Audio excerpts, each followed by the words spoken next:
Okay, great. Welcome, Tracey, to the Success with Soul podcast. I am so excited to have you here. And I'd love for you to tell us a little bit about yourself and your business and your entrepreneurial journey. Great. I'm so excited to be here. I have been a pharmacist for the past 18 years working in community pharmacy, but I've also been an artist, and that's been something that I have been drawn to my whole life. And it wasn't until I joined Kate's Incubator program that I realized that was what I wanted my business direction to go in. Because when I initially started, I was going to do health coaching because that made the most sense for my experience. And then starting a business, but it never really felt like what I wanted to do. So going through the first module, I really did a lot of soul searching and asking myself some questions about what is it I really enjoy, what I want to spend my time doing. And it led me back to art. So I had also done a lot of training, I guess, with meditation and sort of non-traditional techniques, and that was to help me with my anxiety and stress. And anyway, it all made sense coming back to art and then incorporating those trainings into art as well. And that's how I came up with the mindful art techniques. Which I recently signed up for. Thank you. So I'm working through that. And I know that in one of your emails, you said that you were known as the person that was complaining about your job, that somebody actually came up to you at a party and you're like, oh, you're the one who hates your job. Yeah. And I'm wondering, like, what was your main reason for joining the incubator? Like, what led you to that? Was that what led you to the incubator? Um, yes and no. I mean, I have worked a lot on making peace with pharmacy and growing my gratitude for that part of my life. And so I'm not complaining like I used to. That was years ago, but definitely there's always been this part of me that wants to do something more creative, that feels that pull of like, I've got to do something bigger. I've written screenplays. I started a lip balm business in the past. There's always been this part of me that wanted to do something else. So this was finally getting to a point where I felt like I need to go all in. I need to really invest in this and get some guidance on what to do rather than just kind of dipping my toes in it and then getting scared and not knowing what to do and retreating back to pharmacy because that's my little safe place. Yeah. How did you find the incubator? How did you find Kate? Oh, that was through Amy Porterfield. I did the DCA, and then during her entrepreneur experience, like one day event, Yeah. someone just mentioned, what if you still want to blog? Who would you suggest? And she just briefly mentioned Kate's name, and I remember scribbling it down, totally misspelled the last name, and then I was like, okay, I've got to research this girl, and was Googling like all the different spellings of her last name and finally found her. And then I just started reading her blog. I signed up for the Six Figure Blog Academy. And then it was maybe like a week later that I signed up for the incubator. That's amazing. Yeah. Wow. So what's the biggest risk or the biggest challenge that you've overcome in your business up to this point? I would say, hitting publish on a blog post was probably my biggest challenge. Just that, okay, I have something to say. Somebody else might want to hear this. I'm just going to put it out there. That was probably my biggest challenge to overcome. And you've done that how many times you've hit that publish button? I think I have like 43 posts now. Oh my goodness, that's amazing. Yeah. Wow. Oh my goodness. So what immediate impact did being inside the incubator have on your business, or the biggest impact? I think the biggest was totally shifting gears. And that first module was really tough because I remember starting out and, I basically worked through Six Figure Blog Academy within like 2 or 3 weeks. And I was like, okay, I've got these checklists, I'm doing the thing. And then that first module in the incubator kind of stopped me. And I had to really start soul searching and going through those great exercises, but it kind of slowed down everything. Thankfully, because then I totally shifted gears and got, more excited about what I was doing. But that was probably the biggest impact that it had. Yeah. Getting clarity is a Yes. huge, huge thing for all entrepreneurs, I would say, right? Once you get Yeah. that clarity, everything, all the other pieces kind of fall into place. So, how has your relationship to your business changed over the last 6 to 12 months? I think Kate does a great job of helping you get into that business mindset of really feeling like this is my business. I'm the CEO, I'm the founder, I created this, and not seeing it as just like a little side thing that maybe is going to be something that might turn into something, just cultivating that CEO mindset. What about spending less time on like social media or organic traffic or Oh, I yeah. don't know if you've got into like passive income streams or anything like that you can share. Totally. Yes, absolutely. Because when every training I had done prior to Kate, it was, and then I guess just being in the world, you're thinking you've got to do something on social media to get attention. So that I was doing a lot of Instagram prior to getting in the incubator, and that was taking up a lot of my time, even though I enjoyed creating the graphics, but it was a lot of time. And so, yeah, I don't do any social media. Really? Oh my goodness. And how have you seen that to have any negative impact on your business, not doing the social media, or the blog and SEO kind of compensates for it? Yeah, I think that the positive effect is that I have more energy and I'm not thinking about, is this going to be seen by anyone? How do I get more followers? And then learning more about how random it is when they even show things and understanding the algorithm of like they want you to be on their platform. And I understand that. And then I think just getting into the SEO and realizing that the organic traffic is more of something that can be long lasting versus the social media is short lived and kind of very random. Yeah. And are you currently working with any affiliates? Are you doing any passive income streams yet? Yes, I have several affiliates. And actually, one of the suggestions Rachel gave me a few weeks ago was to sort of narrow it down. So I recently just kind of narrowed it down to 4 or 5 that I'm going to really focus on this year. So I have one that's like focused on meditation, one that's like a mindful art box, and like a yoga app thing. So lots of different things, but kind of all in the realm of meditation and art. And then how about, your day to day? Are you, is your business more systematized? Do you work less? Are you less stressed? Tell me a little bit about the soul portion of the incubator and how that's helped you and your business. Um, Definitely has given a lot of structure into how to create the foundation so that I think this past year has been a lot of foundation work. So I think going forward, it's going to feel a lot easier and less stressful, and it gives me opportunity to sort of branch out and think about other areas that I want to focus on, or how can I make it grow in a different way.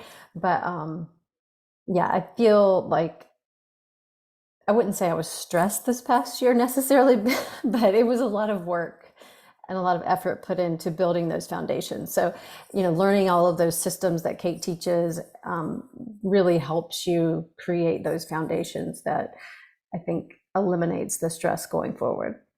Yes, for sure. So, if there's one word that you could use to describe your experience inside the incubator, what would that be? I think enlightening probably be my word. Just Enlighten. enlightening to not only what was calling to me, but then enlightening to that social media isn't the way to get people to find out about you, that there are different ways that work for everybody, that our mindset is such a huge part of how of our success. Enlightening and as far as knowing that there are all these other women out there that want to support each other and want to learn these things and want the same things that I do. And I think that would be the best word to describe it. I love that. And I also love that you brought up the mindset piece. Can you share a little bit about what's been like your biggest takeaway inside the incubator as it relates to mindset? Um, well, I think it's probably being open, being flexible, adapting is a huge part, because I've always kind of been like, no, I want to know how to do it. Give me the steps, tell me what to do, and I'll do it. I'm good at that. But this has been more about creating that mindset of like, it could be done several different ways and still work. It's figuring out, what do you want? What works for you right now? And what works for you right now might not work in a year. And knowing that it's okay to change. Oh, I love that you say that. Kate says that all the time. Even in our team meetings, she says, like, it's okay to change. This is what works now. And then we'll see, once we've been doing it, how it will work in the future. So I love that you mentioned that. So, Tracey, this is my favorite part of the interview, which is our lightning round. So, I'm just going to ask you a few questions. Don't overthink it, whatever comes to mind. And the first one is, what's your favorite way to make time for self-care while running your own business?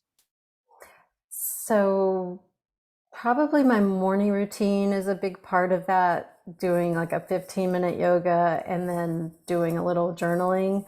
But I was sick during the holidays and that all kind of got thrown off schedule. So what I've been doing lately is um, using like one day a week to do an art exercise. So just like sitting down with my art stuff, whatever it is, making it as simple as possible and just doing something. It does not have to be anything involved, like oil paintings or anything like that. I just try to make it as simple as possible. And then even if it's just for 15 minutes, I always feel so much better. Yeah, I love that you're giving yourself permission to meet yourself where you're at. And 15 minutes, if that's what you can do, I love that you're just giving yourself permission to meet yourself there. So the second question is, what is one tool or strategy that you use to help you with time management? Um, That's a good question. Let's see. Well, I mean, I have a teeny tiny little calendar. Every day, I guess I kind of make a list of what I need to work on and what I want to, like, if there's anything I want to research or kind of want to explore. So I guess it's just making a to-do list every day, but then also like not putting pressure on myself of I've got to check everything off. But um, that's not a really like fancy answer. To-do list. Your to-do list. Okay. Well, we can explore the to-do list a little more though, because I know that Briante had an interesting to-do list. So, when you do your to-do list, are you just basically it's a brain dump, or you're doing it in order of like what you find to be more challenging versus what comes easy? Like, what is the priority that you take? Okay. Well, I guess I do kind of incorporate the Eisenhower matrix a little bit, where I think about, okay, what is it I really need to do and I'm scared to do? And so it's kind of a brain dump, but then as I'm doing that, I'm thinking about like, ugh, I'm scared of this. So I'll move that to the top and I do that first. because usually once I do that, I feel better, I feel lighter. And then also sort of recognizing, like, is there something on here I don't want to do? And do I not need to do it? And eliminating that. So as I'm kind of, yeah, as I'm putting it out there, assessing each one, like, what am I feeling about this thing? And I mean, I don't really have a great method, but other than just like pausing for a moment, I guess, and thinking about or feeling what's going on here. And then by that assessment, making it a priority or not. I love that. I know there's another team member on our team that uses the Eisenhower matrix as well. Okay, so what's the most powerful business, mindset, or entrepreneurial book that you've ever read? And this would be the one that you're going to just reference over and over again. Maybe it's made the biggest difference in your life. Okay, this question I was waiting for. Oh, okay. This one is "You Can Heal Your Life" by Louise Hay. So that one I read in 2012, no, 2013, and it totally changed. I mean, I read it as a total skeptic. I was like, this is nonsense. And then it totally changed my life. I love that you mentioned that book. I love that book. One of the certifications I have is as a life coach, and that's actually required reading for us. Oh, really? Yeah, yeah. That's awesome. So I know Kate loves that book as well. I see it in her bookcase during our meetings. Yeah, it's funny because my mom actually gave it to me, and my mom is a total skeptic too. It's just like it was a weird, confluence of the universe. Somehow she gave that to me, and it just totally. It was the first time I had even really thought about mindset and how that affects your life. So I'm curious, you said you were a total skeptic. So what changed? That book was like played a huge part. Because I was coming from this very traditional background, and from research, and everything has to be evidence based. And I mean, I was even scared to do yoga. I lived in California for years, and I was a skeptic of yoga. I was like, oh my God, I'm going to go to this yoga class, and they're going to try to like join. I'm going to join a cult or something, and it was just. I think I was just scared. I was scared of life, scared of like not having good boundaries. If somebody tries to talk me into something, I'm gonna fall for it. Not trusting in myself and who I was and what I believed in. And I think it was just, I mean, part of it's just life experience growing up. And I think my experience in California, I was exposed to so many new things and different people and ways of thinking, and that helped a lot. Um, I don't know. I mean, I think it was probably a combination of things, but that book really opened my eyes to the thoughts in my head aren't me, and my beliefs may not even be mine. I love that. I'm so glad that you were willing to come from it from a space of open-mindedness and just kind of be receptive to it. So I love that. So moving into mindset, what would be your favorite quote or your mantra or, affirmation when things get tough and you feel like I'm out, I'm giving up?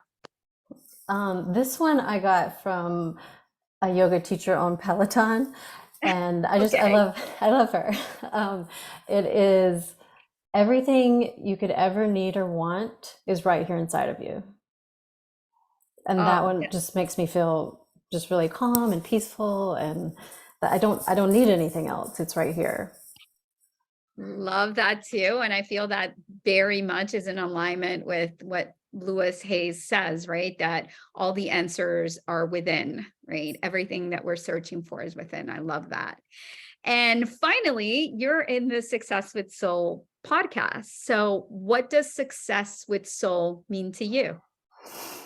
So I think it's about doing work and life with passion and incorporating things that you love to create the lifestyle that you want. So for me, that means flexibility and having fun and having a successful business too. But a way to support my family where I can be me and share what my gifts are to the world in a way that's fun and works for what I need right now. I love that. Tracey, where can our listeners connect with you? So I have a free mindful art guide if anyone would like that. So my website is drtracymcgrath.com. And if you go to /freebie, you can choose your own freebie. But the mindful art guide is what I really recommend for everybody. Okay, wonderful. Great. So we will be sure to add that to the show notes so our listeners can find you. It's been a pleasure getting to know you, Tracey. I personally am excited to dive into your freebies, which I have downloaded. So I will definitely be in touch with you about that. Any last words? Just thank you so much for the opportunity and thank you for the work that you do. Aw, thank you so much. Great. So that is it. This is Tracey McGrath and another episode of the Success with Soul podcast. Thanks so much.